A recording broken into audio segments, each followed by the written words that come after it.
6월 19일 아침 저희들에게 주시는 하나님 말씀 출애굽기 14장 1절로 9절까지 말씀입니다. 여호와께서 모세에게 말씀하여 이르시되 이스라엘 자손에게 명령하여 돌이켜 바다와 믹돌 사이에 비하히로압 곧 바알스본 맞은편 바닷가에 장막을 치게 하라. 바로가 이스라엘 자손에 대하여 말하기를 그들이 그 땅에서 멀리 떠나 광야에 갇힌 바 되었다 하리라. 내가 바로의 마음을 완악하게 한즉 바로가 그들의 뒤를 따르리니 내가 그와 그의 온 군대로 말미암아 영광을 얻어 애굽 사람들이 나를 여호와인 줄 알게 하리라 하시매 무리가 그대로 행하니라. 그 백성이 도망한 사실이 애굽 왕에게 알려지매 바로와 그의 신하들이 그 백성에 대하여 마음이 변하여 이르되 우리가 어찌 이같이 하여 이스라엘을 우리를 섬김에서 놓아 보내었는가 하고 바로가 곧 그의 병거를 갖추고 그의 백성을 데리고 갈새 선발된 병거 600대와 애굽의 모든 병거를 동원하니 지휘관들이 다 거느렸더라. 여호와께서 애굽 왕 바로의 마음을 완악하게 하셨으므로 그가 이스라엘 자손의 뒤를 따르니 이스라엘 자손이 담대히 나갔습니다. 애굽 사람들과 바로의 말들 병거들과 그 마병과 그 군대가 그들의 뒤를 따라 바알스본 맞은편 비하히롯 곁 해변 그들이 장막 친 데에 미치니라. 아멘. 하나님의 심리전이라는 제목으로 오늘 아침 말씀 전합니다. 지금 중동에서는 이스라엘과 이란 사이에 충돌이 격화되고 있습니다. 이 충돌의 모습을 담은 뉴스를 보게 되면 양국 간에 미사일이 발사되고 하늘에는 전투기가 날아다니면서 폭격을 퍼붓는 모습을 우리는 보게 됩니다. 그런데 이러한 전쟁의 모습 뒤편에는 보이지는 않지만 더 치밀한 전략과 계획을 바탕으로 한 치열한 심리전이 펼쳐지고 있습니다. 심리전이란 물리적인 충돌 없이 상대편에게 심리적인 자극을 시켜서 싸울 의지가 사라지게 하는 그런 심리 전쟁입니다. 그런데 이러한 심리전은 스포츠 경기에서도 가끔 볼 수 있습니다. 상대편이 예상하지 못한 선수 교체를 하거나 아니면 전혀 의외의 작전을 가지고 경기에 임하면서 상대편이 당황스러워하는 틈을 타서 승기를 잡아가게 되는 것이죠. 그리고 심리전은 기업 간의 경쟁의 상황에서도 사용되고 그리고 대인관계 속에서도 사용될 만큼 심리전을 필요로 하는 분야는 참 다양합니다. 특별히 오늘 우리가 살펴볼 본문의 말씀도 말하자면 심리전의 양상이 펼쳐지고 있다고 볼 수 있는데요. 결론부터 말씀드리면 심리전을 먼저 건 쪽은 하나님이시고 그 심리전에 말려든 쪽은 바로와 애굽 군대입니다. 이스라엘 백성은 400년 만에 애굽에서 탈출하게 됩니다. 400년 전에는 불과 한 가족이 애굽에 정착했지만 이제는 큰 민족을 이루게 됐고 더 나아가 한 나라를 이루게 될 만큼 하나님은 이스라엘을 번성케 하셨습니다. 그렇다면 이렇게 200만 명이 넘는 수많은 사람들이 한꺼번에 애굽에서 나왔다면 이제 이들에게 정말 필요했던 것은 뭐였을까요? 바로 거주할 땅이 필요했습니다. 출애굽한 이스라엘 자손의 규모가 워낙에 크다 보니 여기저기 옮겨 다닐 수 있는 상황이 아니었죠. 그래서 하루라도 빨리 안정적으로 정착해서 생활할 수 있는 땅이 가장 필요했습니다. 따라서 이제부터 그 땅으로 들어가게 되는 여정이 시작된 것입니다. 그런데 그 여정을 보면 우리가 주일 예배 때도 살펴보았던 것처럼 육지로 이동할 수 있는 경로가 있었는데도 불구하고 홍해를 건너는 경로를 가게 됩니다. 그렇다면 요즘처럼 바다를 건널 수 있는 큰 대교가 있었던 것일까요? 아니면 백성들을 실어 나를 수 있는 큰 유람선이 있었던 것일까요? 그렇지 않습니다. 한마디로 홍해바다를 건널 수 있는 그 어떤 도구도 장비도 교통수단도 없었습니다. 그럼에도 불구하고 하나님이 알려주신 여정은 홍해를 건너가는 길이었습니다. 2절 말씀 보시기 바랍니다. 이스라엘 자손에게 명령하여 돌이켜 바다와 믹돌 사이에 비하히로답 곧 바알스본 맞은편 바닷가에 장막을 치게 하라. 자, 이처럼 하나님은 백성들을 바닷가로 향하게 하셨고 그곳에 장막을 치게 하십니다. 사실 바닷가에 장막을 친 백성들조차도 설마 홍해 바다를 건너가게 될 줄은 상상도 못했을 겁니다. 그저 지친 몸을 잠시 쉬게 하는 수경지 정도로만 생각했을 겁니다. 그러나 하나님은 이스라엘 백성을 바닷가에 장막을 치게 하신 이유가 있었는데요. 일단 홍해 바다를 건너는 것은 나중 문제고 지금 당장 해결해야 될 문제가 있었습니다. 그것은 바로 애굽 군대를 홍해 바다에 수장시키는 것이었습니다. 특별히 애굽 군대를 홍해 바다에 수장시키기 위해서는 애굽 군대가 홍해 바닷가까지 와야 했겠죠.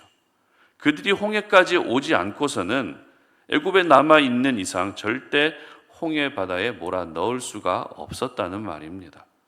그래서 하나님이 어떻게 하셨는가 하면 먼저 이스라엘 백성을 홍해 바닷가에 장막을 치게 하셨던 것입니다. 한마디로 애굽에 있던 군대를 홍해 바닷가까지 오게 하는 미끼로 이스라엘 백성을 사용하셨다는 것이죠.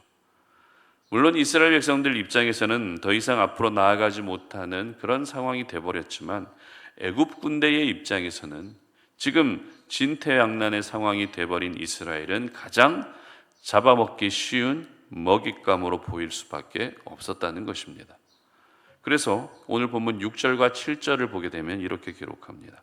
바로가 곧 그의 병거를 갖추고 그의 백성을 데리고 갈새 선발된 병거 600대와 애굽의 모든 병거를 동원하니 지휘관들이 다 거느렸더라.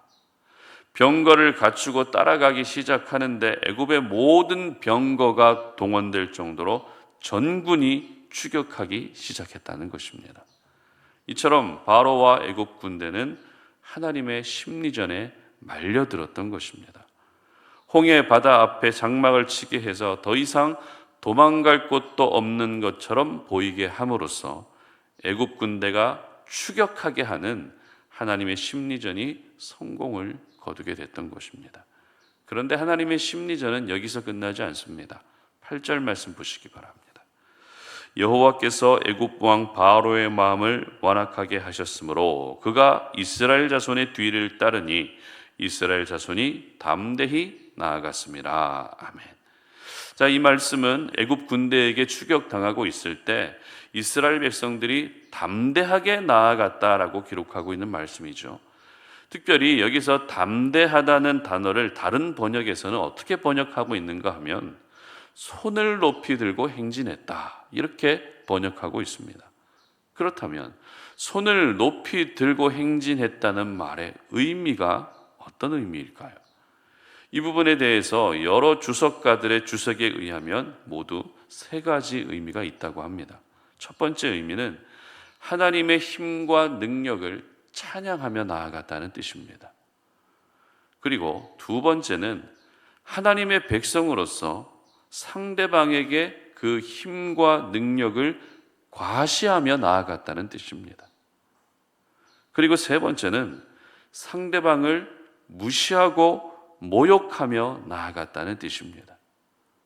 이처럼 손을 높이 들고 담대히 나아간 백성들의 단순한 행동이지만 그 행동에는 이와 같은 깊은 의미가 담겨져 있었던 것입니다.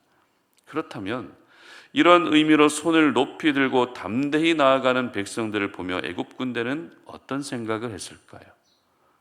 불과 얼마 전까지만 해도 노예였고 종이었고 천한 사람들이 자신을 무시하고 멸시한다는 생각이 들 수밖에 없는 것입니다. 결국 이렇게 되면 애굽 군대는 이스라엘 사람들을 향한 분노로 더 빨리 추격할 수밖에 없는 것이죠. 한마디로 하나님이 준비해 놓으신 함정을 향해 아무 의심도 없이 달려가게 된다는 것입니다. 그렇습니다. 하나님의 심리전이 없었다면 애굽 군대는 이스라엘 사람들을 추격하지도 않았을 겁니다. 그냥 잘 먹고 잘 살아라 하고 작별 인사만 했을 겁니다. 그러나 하나님은 심리전을 통해서 애굽의 전군을 홍해바다 앞으로 끌어들이고 계셨던 것입니다.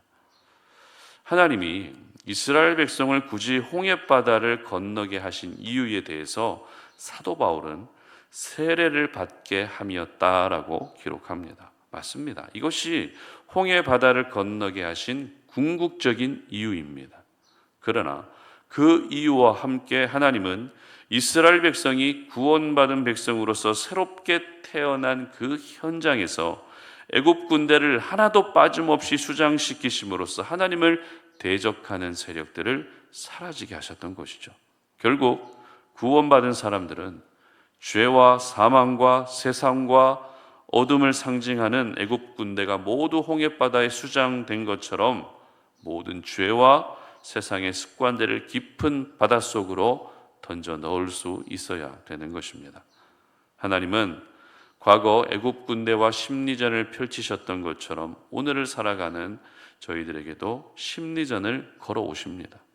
그러나 그 심리전의 목적이 우리를 멸망시키고 우리를 진멸하시기 위함이 아니라 세상 속에서 즐기던 모든 죄의 삶을 끊어내게 하시기 위해서 심리전을 걸어오신다는 것입니다.